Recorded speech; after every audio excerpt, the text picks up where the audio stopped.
കൂടെ രാജസ്ഥാനിലെ രത്തംപൂർ ടൈഗർ റിസർവിലേക്ക് ഒരു വൈൽഡ് ലൈഫ് ഫോട്ടോഗ്രാഫി യാത്ര നടത്തിയപ്പോൾ കണ്ട കാഴ്ചയാണിത്. 2 കടുവകൾ, ഒരു പെൺകടുവയും ഒരു ആൺകടുവയും.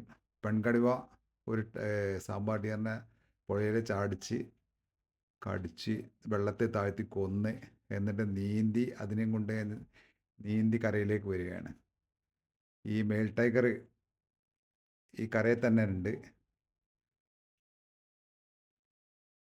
ഇപ്പോൾ വരും. മെയിൽ ടൈഗർ ഇപ്പോൾ ഓടി വരും അതിനെ കരയിലേക്ക് അടിച്ച് കയറ്റാൻ വേണ്ടി. ഈ ടൈഗറിൻ്റെ സ്വഭാവം എന്ന് പറഞ്ഞാൽ കണ്ടോ, ടൈഗർ വന്നു, രണ്ടുപേരും കൂടെ കടിച്ച് വലിച്ച് കരയിലേക്ക് കയറ്റും. ഈ ടൈഗറിൻ്റെ സ്വഭാവം എന്ന് പറഞ്ഞാൽ ഇപ്പോൾ എത്രയാണോ വിശപ്പുള്ളത് ആ വിശപ്പ് മാറ്റാനുള്ള ആ മാംസം ഫ്രഷായിട്ട് കഴിക്കും, പിന്നെ അവിടെ ഇട്ടേക്കും.